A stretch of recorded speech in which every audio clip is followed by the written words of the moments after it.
Wow, family. There it is, right on the exact moment when I was ready to record. Actually, a Hispanic guy that told me he works in a restaurant down here, he smelled me smoking a bowl, and he was trying to be my friend for a while before it occurred to me that he was begging me for weed because I was done smoking. And it is going to try to get on my pooter here. Let me just scooch it over here a little bit. And so once it occurred to me what he wanted, then I gave him some weed that I purchased from the dispensary and down here in town, and I told him which one it was. And so after scurrying to town and coming back to because I wanted to get back in this tent before the rain here, geoengineered rain here hit, was supposed to be at 3 o'clock, so they helped me to be ready. And but my original plan today was to read this little fragment I found, and excuse me, my delicious inner C was having to come back, and so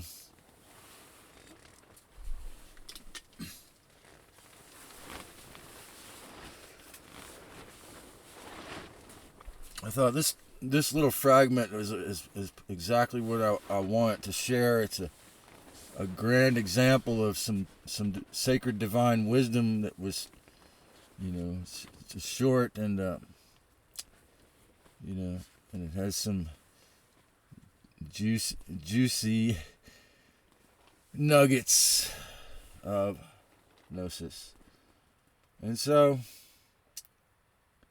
in my series here of revealing lesser known treasures, first I want to start off by revealing since it is Sunday evening here, to reveal a lesser known treasure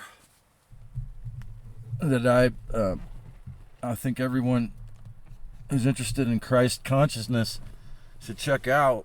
And his name is Bruno Groening, the same last name as the creator of The Simpsons. I'm going to put it over here if they're not going to have any attacks for a minute. And so, you see, the thing is that on my Odyssey channel, this guy was railing me for making these videos saying that, that Christ is an Anunnaki. And I eventually got to the point where I said, well, it's irrelevant that, because he shared more healing wisdom than just about anybody. So, and so why did I bring up Bruno? Because Bruno,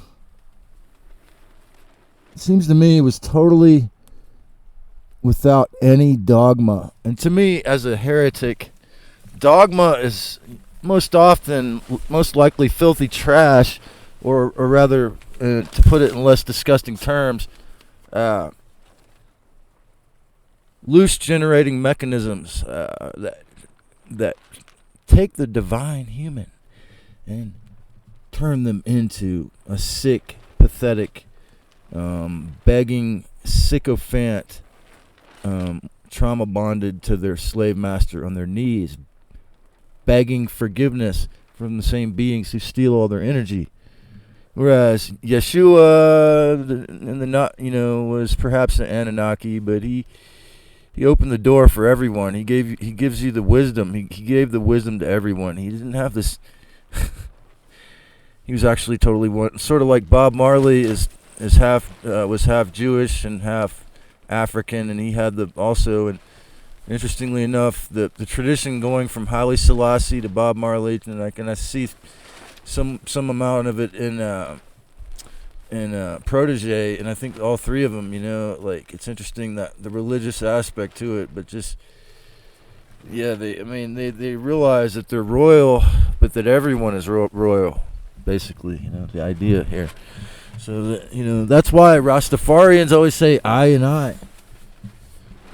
and they always call you, if you're friends with them, they'll always call you king, because they think, it's like everyone is a king. Like, this dude's coming up to being friends with me, and I don't know what he wanted, but I know what it's like when you smell a cloud of some amazing high grade that was grown in the mountains near your village, and you have to approach. I mean, I'm right here on the trail anyways, almost, really. Just in case any females like me, they don't have to worry about me, like if it was during the day, if they came here with me, because people on fancy mountain bikes are zooming by here all the time. And anyway, so point is here is that the Holy Ghost, the sacred Christ, is within all of us originally and now, but it's covered over the layers of trash. My friend Jonathan C. Wise, I wonder what he's up to, or if he's still around here. He told me when we were like 20 years old that, you know what I'm going to do here? I'm going to cover my keyboard. So he said, healing is a peeling of the layers of dung, the mind control that the fallen one has given us, right? So healing is a peeling. And so I find that a lot of these texts, when they speak of sacred rest, let's see what I can do. When they talk about I went to a church. It was called the Disciples of Christ, and the Circle Church, actually, which they bulldozed in the middle of the west side Santa Cruz, California. You can see the ocean from there, and they bulldozed it. And anyway, he was talking one time. He was talking about, in one sermon he had one Sunday, was about, he mentioned how when some of the disciples were, when he enlightened them when they got the light, that he couldn't get them to do anything because they didn't want to participate in the slave matrix. You see. But see, the thing is, it always says in these texts is that they did find rest. You see. So this book I'm about to read, or this fragment, actually, is a very short fragment. It's funny because right when I began this, and there was my Yahweh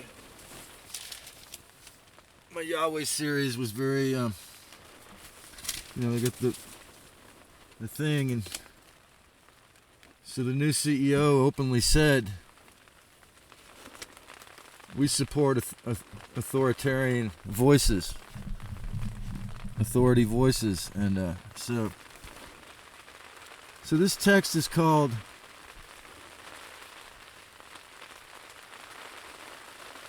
Authoritative Teachings.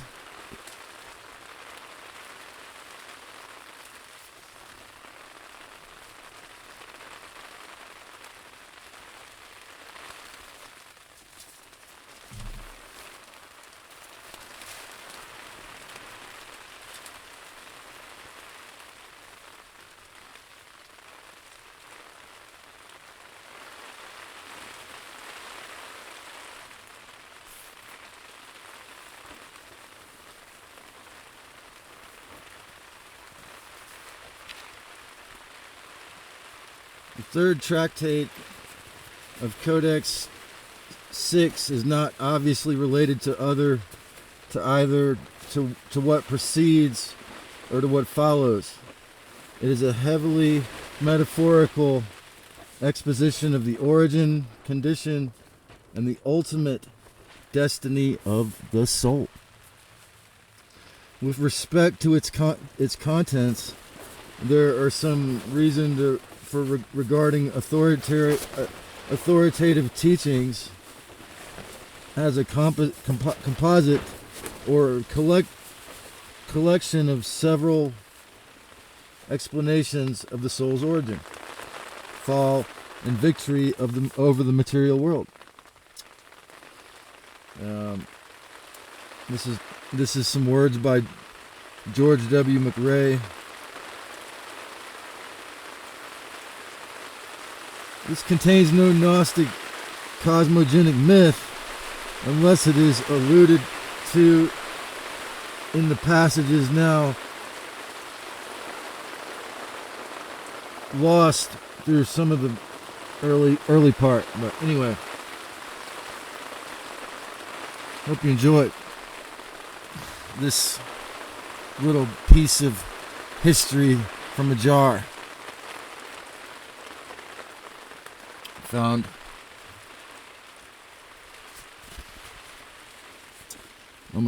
about 80 years ago. This is called Authoritative Teaching. Something in heaven within him, there was something. Anyone appears through the hidden heavens, and something appears, and before the invisible, ineffable worlds appeared. From these, the invisible soul of righteousness came, being a fellow member, and a fellow body, and a fellow spirit. Whether she is in descent or is in the pleroma, she is not separate from them. But they see her, and she looks at them in the invisible world. Secretly, her bridegroom fetched it. He presented it to her mouth to make her eat it like food. And he applied the word to her eye, a medicine to make her see with her mind. What could that mean? And perceive her kinsman and learn about her root, in order that she might cling to her branch from which she had first come forth, and in order that she might receive what is hers and remain the master, and renounce matter.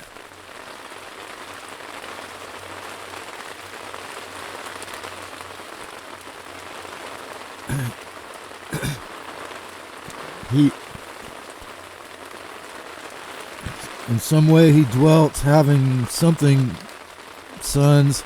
The sons basically truly those who have come from his seed, call the sons of the woman our brothers. In this very way, when the spiritual soul was cast into the body, it became a brother to lust and hatred and envy.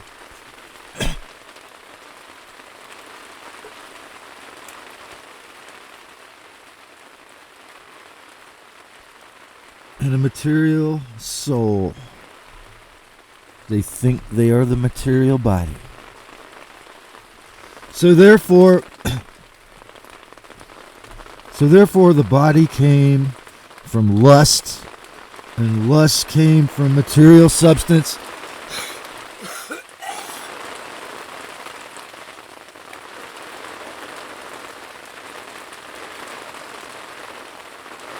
And for this reason, the soul became a brother to them, to lust and material substance. This is an attempt to explain how people became mortal material souls in their mind. They believe the shit. And yet, they are outsiders without power to inherit from the male. But they will inherit from their mother only. This is going to the patriarchal idea that the woman is the old-fashioned sick. This is kind of a sick patriarchal idea that the woman is impure. Sometimes it seeped into the Gnostic stuff.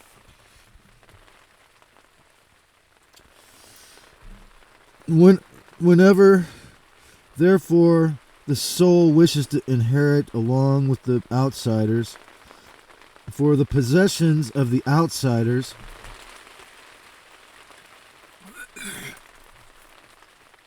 they're trying to come at me now.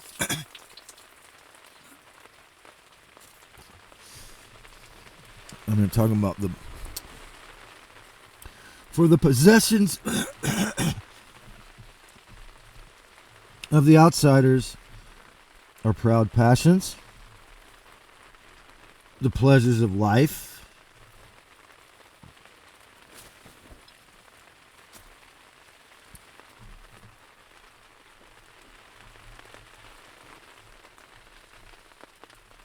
hateful envies, vainglorious things, nonsensical things, accusations about things of prostitution. He excluded her and puts her into the brothel. For guess what? Debauchery for her. She left modesty behind. For death and life are set before everyone. And the demons can try to attempt to steal my voice because I smoked a joint, but I still forgive myself and I'm still okay with it.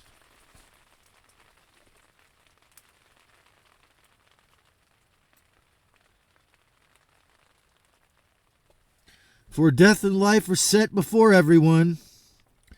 Whichever of these two they wish, then they will choose for themselves.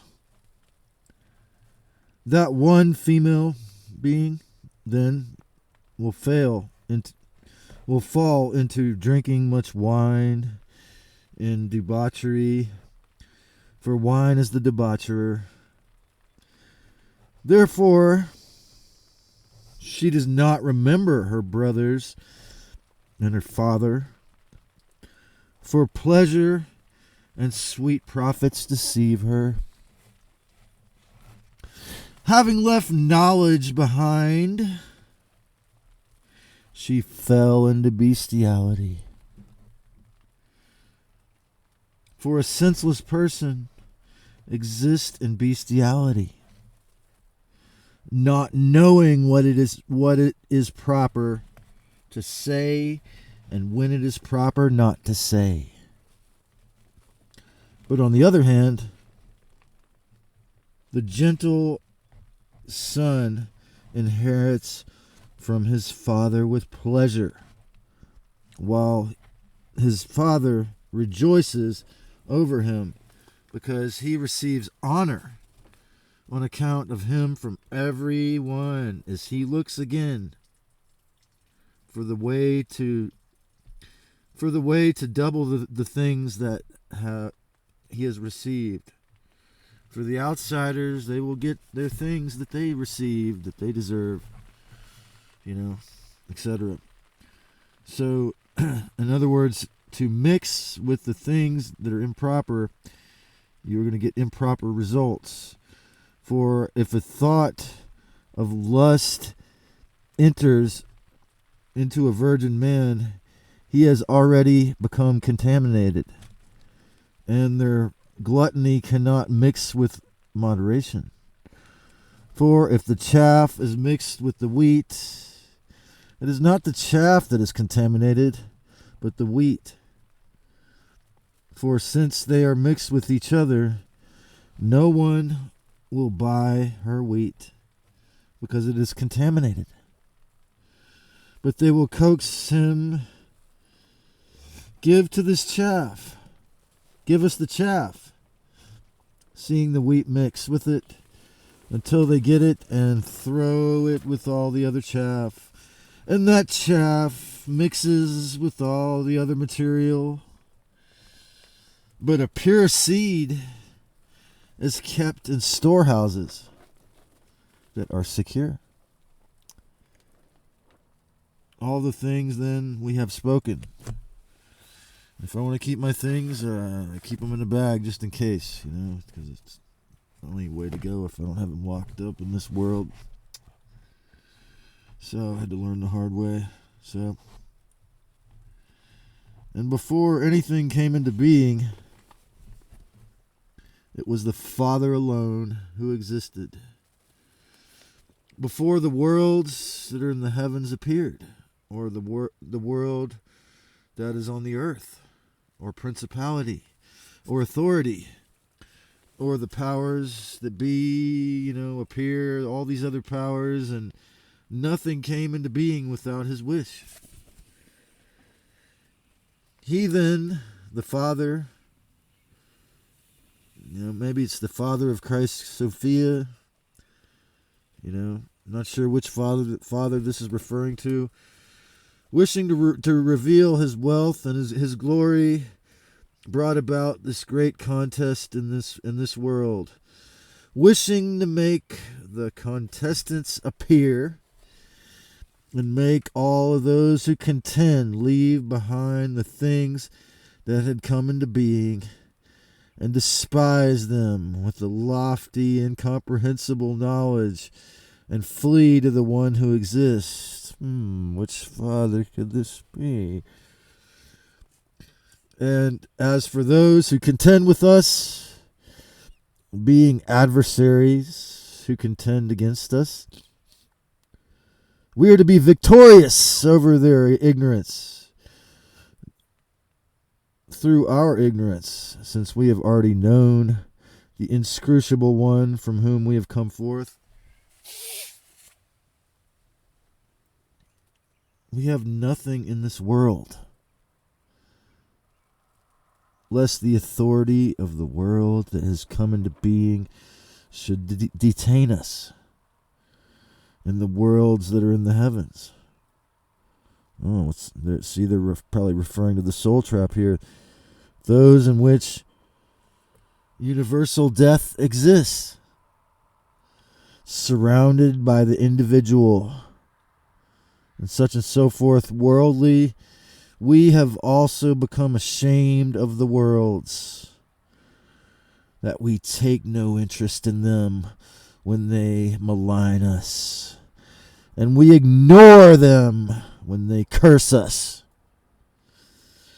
When they cast shame on our face, we look at them and do not speak. For they work at their business, but we go about in hunger and thirst, looking toward our dwelling place, the place which our conduct and our conscience look toward, not clinging to the things which have come into being, but withdrawing from them. Our hearts are set on the things that exist, though we are ill and feeble and in pain. But there is a great strength hidden within us. Our soul indeed is ill because she dwells in a house of poverty, while matter strikes blows at her eyes, wishing to make her blind. For the reason she pursues the word and applies it to her eyes as a medicine. For this reason, as a medicine, opening them, casting away all the demonic energies of the archons, though of a certain sort, blindness and a conscious awareness, perhaps, Afterwards, when the one is against and is again in ignorance. Afterwards, when that one is again in ignorance, he is completely darkened and is material. Then the soul gets blackened, and a word every hour to apply to it. Thus the soul, things happen to it, and then they decide a word of every hour to apply to her eyes as a medicine in order that she may see, and her light may conceal the hostile forces that fight with her, and she may make them blind with her light and enclose them in her presence and make them fall down in sleeplessness, and she may act boldly with her strength and with her scepter, while her enemies look at her in shame. She runs upward into her treasure house of gnosis that create her wings and her ability to create things, the one in which her mind is, and into her storehouse which is secure, since nothing among the things that have come into being has seized her, nor has she received a stranger into her house. For many are her homeborn one who fight against her by day and by night, having no rest by day or by night, for their lust opposes them, their lust oppresses them.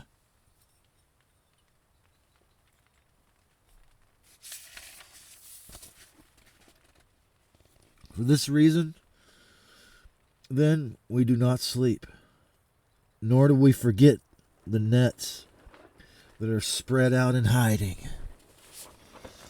lying in wait. See, they knew about this stuff way back then. Lying in wait for us to catch us. For if we are caught in a single net, it will suck us down into its mouth, while the water flows over us, striking our face, and we will be taken down into the dragnet, and we will not be able to come up from it, because the waters are high above us, high over us, flowing from above downward, submerging our heart down in the filthy mud, and we will not be able to escape from them. For man-eaters will seize us and swallow us, rejoicing like a fisherman casting a hook into the water. For he casts many kinds of food into the water, because each one of the fish has its own food. He smells it and pursues its odor. But when he eats it, the hook hidden within the food seizes him and brings him up by force of the deep waters. No man is able then to catch that fish down in the deep waters, except for the trap that the fisherman sets. By the ruse of food he brought the fish up on the hook.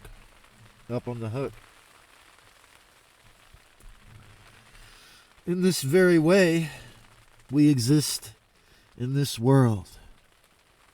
Could this be speaking about the fishers of men, the Elohim that use us? The adversary spies on us, lying in wait for us like a fisherman, waiting to seize us, rejoicing that he might swallow us.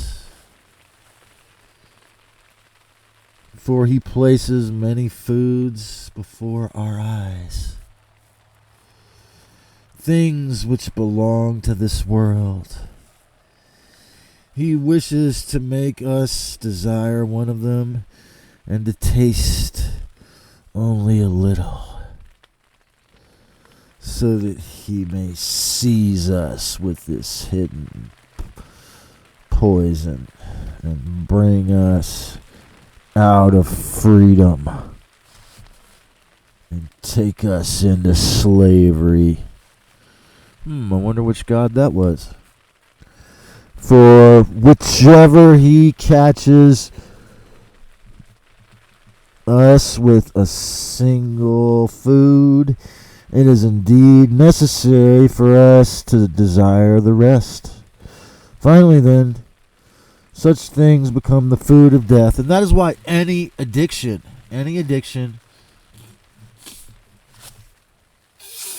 can be used as loose, food for the archons, food for Lucifer 4. And they're real good at converting it into that, especially if they're really bad addictions, obviously.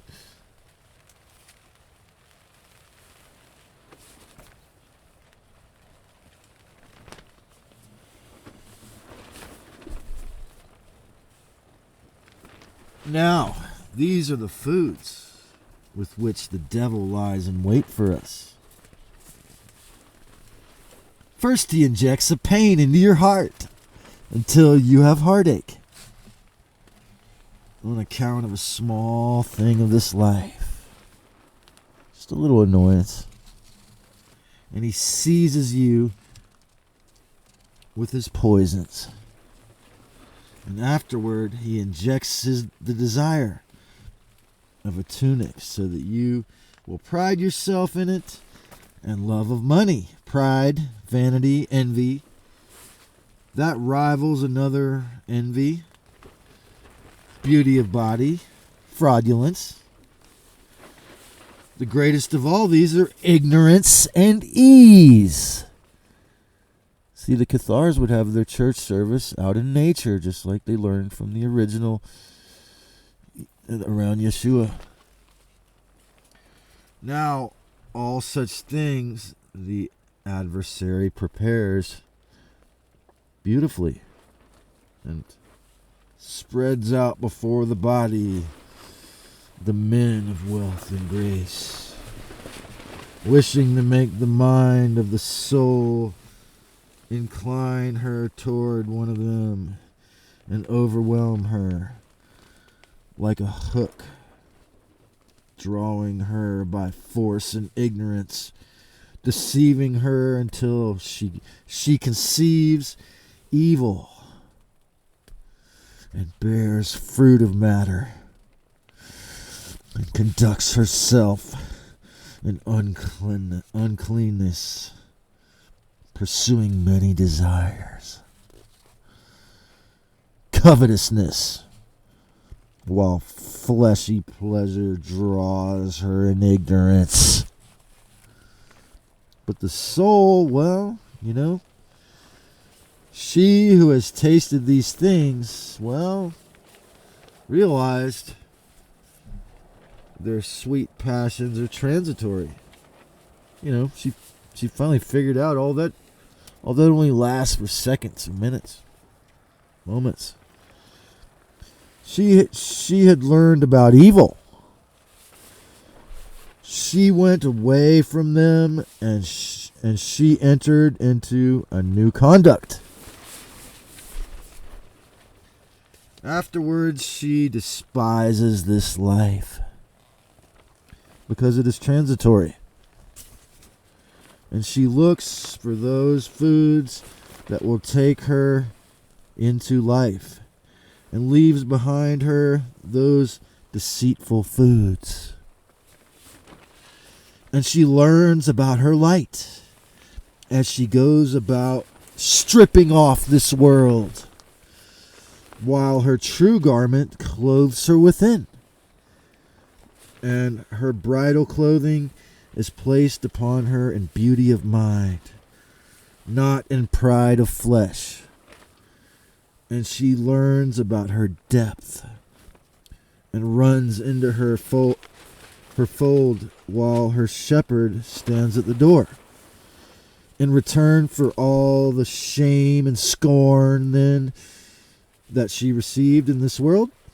Well, she receives 10,000 times the grace and glory. She gave the body to those who had given it to her, and they were ashamed, while the dealers in bodies sat down and wept, because they were not able to do any business with that body, nor did they find any other merchandise except it. They endured great labors until they had shaped the body of this soul, wishing to strike down the invisible soul. They were therefore ashamed of their work. They suffered the loss of the one. They suffered the loss of the one for whom they had endured labors. They did not realize that she has an invisible spiritual body. Thinking, we are her shepherd who feeds her. Where'd she go? But they did not realize that she knew another way, which is hidden from them. This, her true shepherd, taught her in knowledge. So she knew how to become invisible, man. She knew how to go through the teleport or go through a portal. But these, the ones who are ignorant, do not seek after God, nor do they inquire about their dwelling place which exists in rest, but they go about in bestiality. They are more wicked than the pagans, because first of all, they do not inquire about God, for their hardness of heart draws them down to make their cruelty.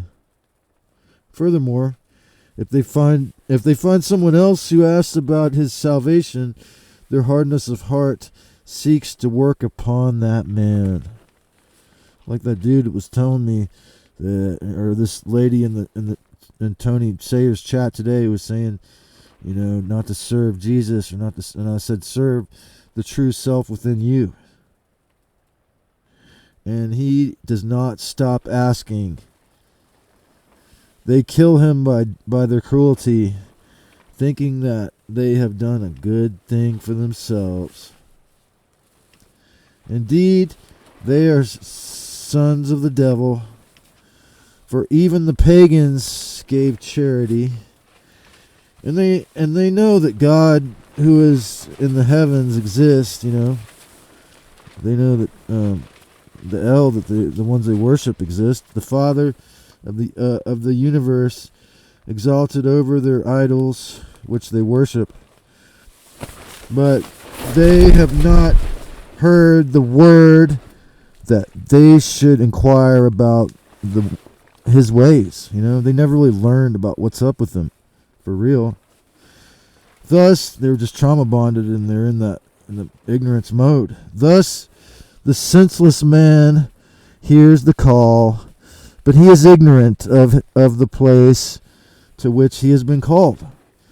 And he did not ask during the preaching, where is the temple into which I should go and worship my hope? On account of his senselessness, then, he is worse than a pagan. For the pagans know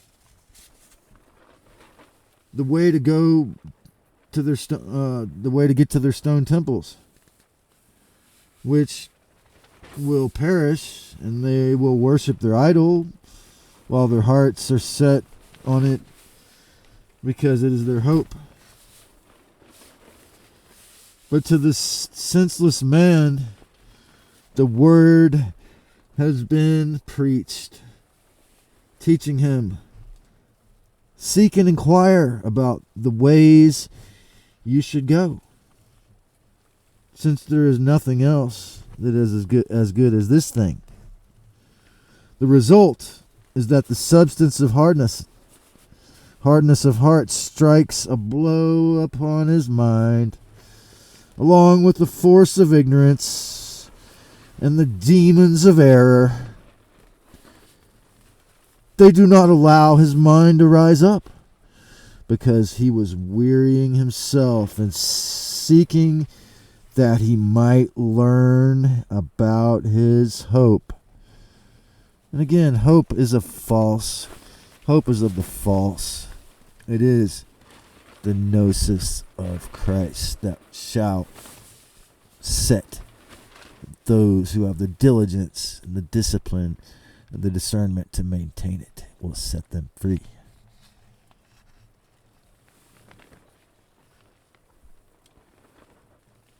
And so, people's minds get hardened because they think this one thing, whether it's the alcohol or the drug or the girl or whatever the thing is, that the person or whatever that they objectified is the best and the best of the best. You're the best thing. And nope, it's all, it's of the deceiver. So when you start thinking like that,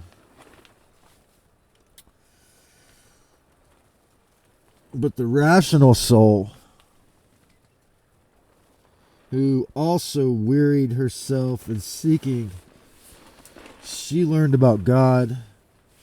She labored with inquiring, enduring distress in the body, wearing out her feet after the evangelist, learning about the inscrutable one.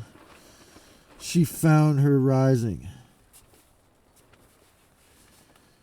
She came to rest in him who is at rest. She reclined in the bride chamber.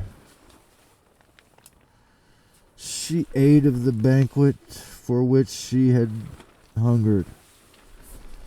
She partook of the immortal food. She found what she had sought after. She received rest from her labors, while the light that shines forth upon her does not sink. To it belongs the glory and the power and the revelation forever and ever. The Christ Sophia, the real, original creator, will always be the real authority, original, the authoritative teaching.